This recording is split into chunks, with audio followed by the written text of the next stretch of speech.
Most people, they're not seeing life, they're seeing their story about life. And then we get upset when it changes. So when the mind is still, we're just aware of the sound that pops up. We're aware of the thought pattern. We're aware of the pain in the body or the emotion or the way all of those things are simultaneously shifting and dancing even as we sit still.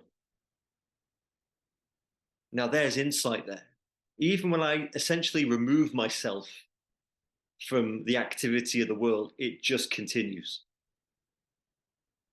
So it goes from stopping the mind to observing. And we can't really observe when the mind is running amok, because then all you see is its dramas and stories. And that's when the shit hits the fan, we really freak out because my story didn't mention this. This wasn't in my story. But if you begin to see through your own direct experience of living and having a body and a mind that, okay, it's all a river that flows, I can't grab hold of any of it. My hand will still get wet if I try and grab the river, but I just can't keep hold of the water. I still feel it. But there's just something intangible and fleeting about it. And of course, the wetness would be the fullness, because in a sense, every moment is empty because it doesn't last. Therefore, it can't be made of anything substantial, otherwise, it would stay. But you still feel it and taste it, and there's juice in it. And that's the fullness of the emptiness. You can celebrate that aspect with the wisdom that it will pass. Or you have the wisdom that all moments pass with the celebration. I think it was Marcus Aurelius who said, to a good man, every day is a festival. Once you know that, this is all just fleeting, then every day is a festival. The mind's compulsion to attach can weaken. We become more aware of that tendency. And it's not your tendency, it's the tendency of the human mind. Remember, you didn't choose a human nervous system that wants to do all the things that every single human nervous system wants to do. Yeah, it's all here. So we didn't choose this. It's just going to do what it's going to do. But the freedom comes when we can just start to observe it rather than buy into it. And you trip up, of course, because this is a powerful system that's here.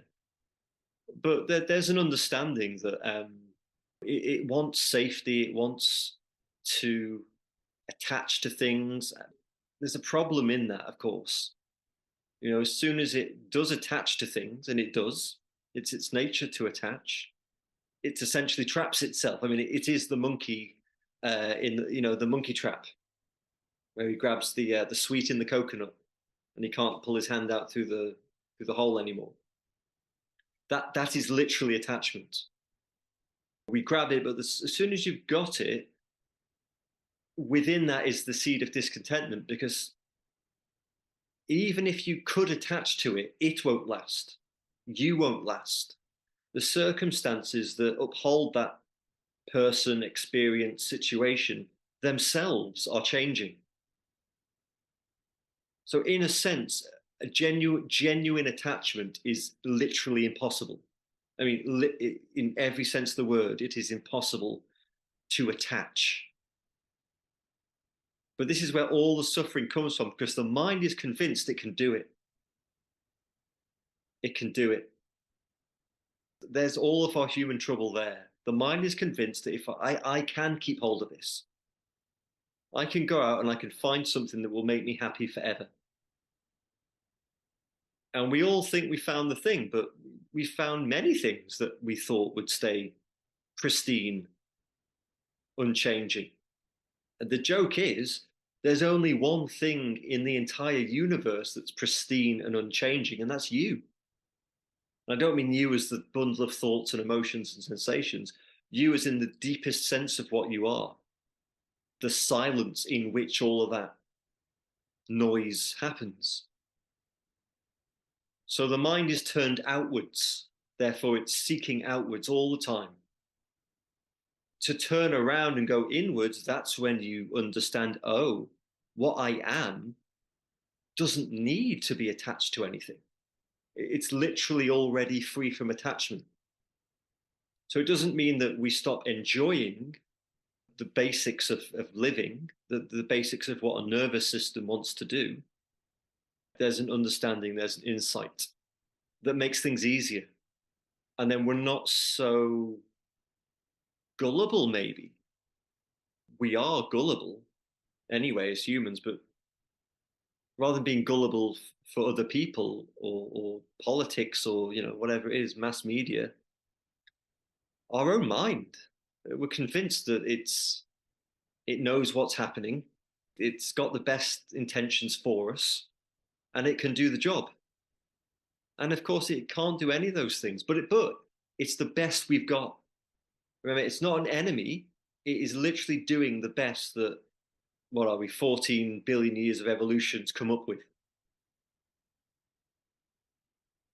But when we start to observe how it tangles us up and how it makes us attached to things that, it's going to hurt you. It's like grasping you grasp the rose bush, you get pricked with the thorns. I mean, that's life. That is our life.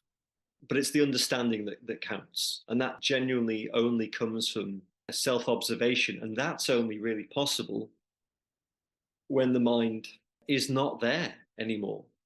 Then you're literally seeing clearly, or as they say, vipassana is the Pali word for this, and it literally means seeing things as they are. And we're not seeing things as they are, we're seeing things as they're not. I mean, it's bizarre that the mind's come up with the exact opposite version of what life does to make us feel safe. It's almost like, like if your child asks you a, sensitive question, and you panic as a parent, you say, "Oh, no, it's fine. No, no, you'll never get ill, and I'll never get ill, and we're all going to live forever in a palace. It's going to be great. Nothing bad will ever happen. Of course not." That's literally what the mind is telling us, and we're going, "Okay, thanks." Because the mind is a protector. Remember, it's a protector. You can talk about it. Is it tricking us? We could say that. Is it lying to us? We could say that. But that casts it in casts it as the arch baddie. It's not. It's also protecting us. It's a survival instinct. Keep you safe by believing a good story.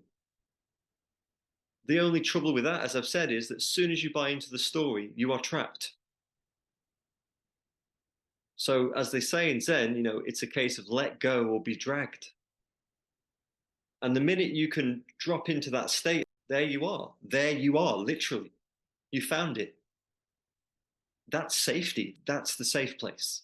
That's the secure place. Everything makes sense in that moment. And then we emerge from that state with a bit more objectivity on the human mind. And you just don't get caught up in it as much. So in that sense, there is a sort of detachment that takes place, or a disassociation, in the sense that you're no longer just tangled up in every single story that spins.